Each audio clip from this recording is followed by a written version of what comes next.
Hello again, welcome back. I'm Angela from artorai.co.uk. You may be wondering what I'm doing with all of this on my desk, with an iron, with freezer paper and everything else. Well, I'm going to show you, because I found out fairly recently that you can make stencils and crafting masks, they're called, out of freezer paper, plastic coated freezer paper. And one of the things I did like about it was that you can create like a stencil or a mask, but you don't get a lot of scraps left over, because you can see I cut out the heart there, but then I have this as well that I can use on something else. So this is the one I made. I wasn't terribly happy with it because the white ink I bought didn't print very well. I think you can see that there. So what I should have done really was use embossing powder for the sentiment, but never mind. I mean, it's okay. I mean, I can send this to a friend or a family member, or somebody I know who won't care. I'll just be happy to get a card from me.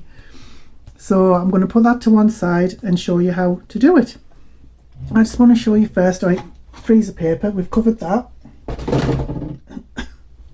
So now I want to show you this. This is just a little mini iron I got from Amazon.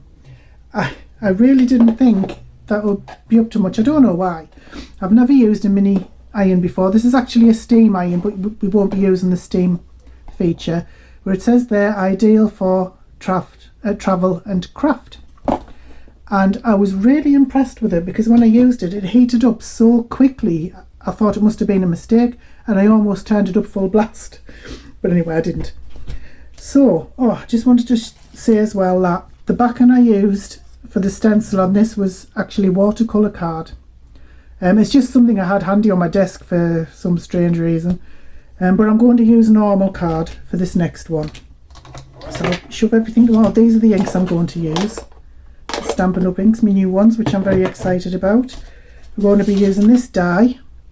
It's just a moon, and I'm going to be putting it on a card like that. So the first thing you need to do is I think what I'll do, because I'm so impressed with this method of crafting, that I think what I'll do is I'll cut some pieces about so big of this and just keep them ready cut for when I want to use them, because I do have a feeling I'm going to be using this again. So the freezer paper has two sides. It has a normal matte side and it has a glossy side. This glossy side is, I think it might be like a sticky gluey substance or something, I'm not quite sure.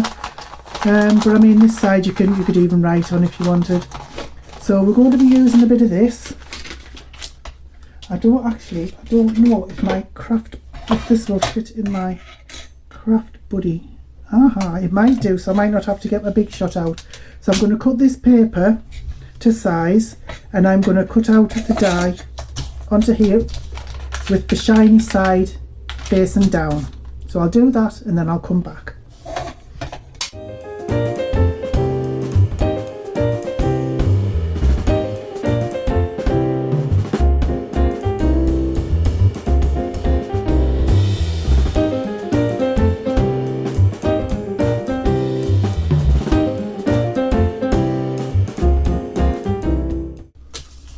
Alright, done. If you wanted, you could even use that as a mask on a card, like a stencil.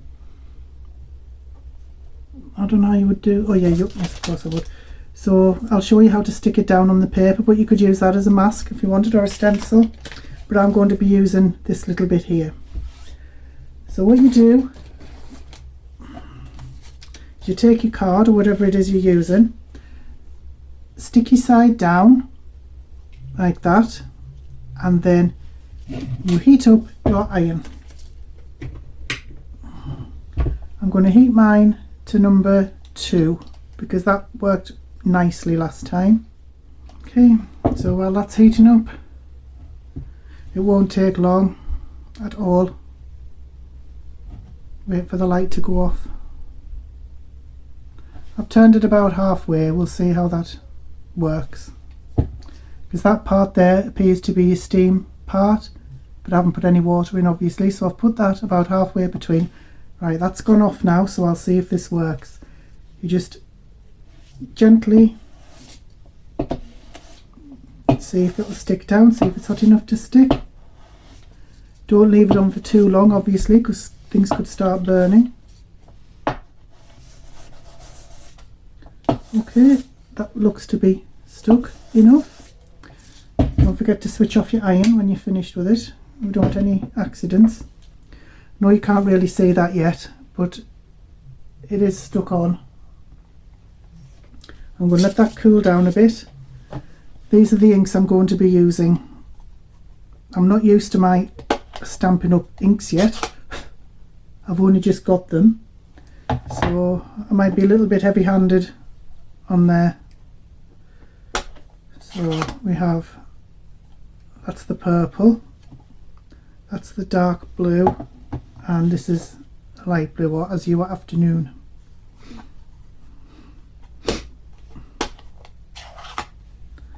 Right, so I'm going to have to keep checking.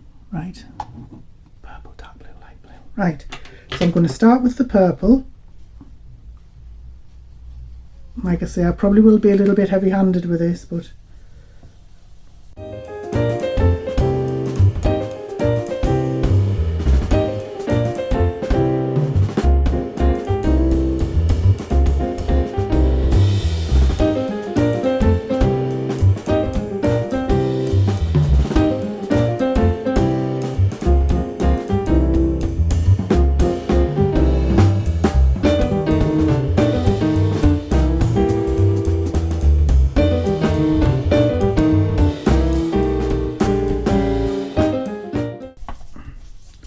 okay, so it has blended kind of. So what you can do now, you can use your nails, you can use a pin or something. I'm just going to use my little take your pick tool, and then you can just peel it off, and there you have it. So I've seen people use, I mean you can use that on something else again, but I've seen people use watercolour paints on this. They cut out a lovely die that went sort of along the middle, and they splodged some watercolour inks all over it, and they used watercolour paper. And the beauty about doing this is that when that's attached on, the water doesn't, or the watery paint doesn't go underneath the stencil, so you do get a really nice sharp effect like that, which is really nice. So what you can do now is you could maybe have, if you have what's called a silhouette stamp, you could have a nice black silhouette, you know, like E.T. You're not just limited to simple shapes like this, as I showed you before.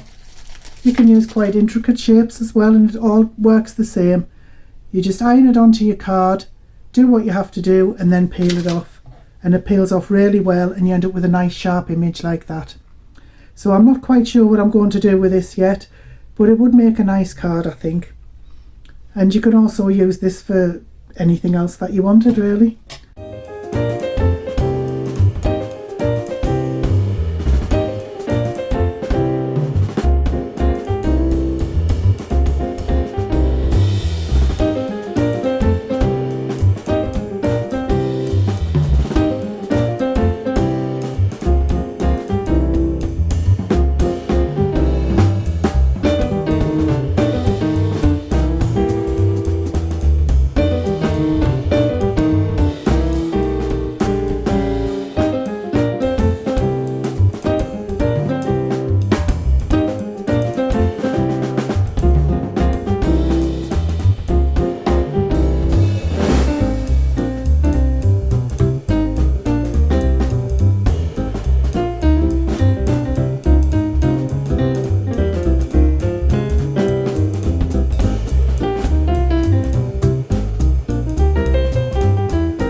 So this is just a little, I found a few little silhouette stamps. I did have a little cat somewhere, like a silhouette cat, which we thought would have been nice.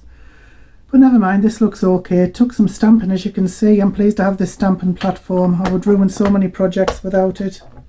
Oh well, now I've dirtied it. But yeah, what I forgot to mention was that, whoops,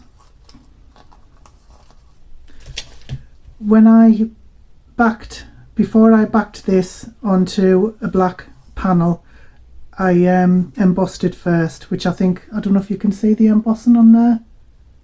It looks really nice, I think. Just gives it a little bit of something. Keeps it from being quite so bland.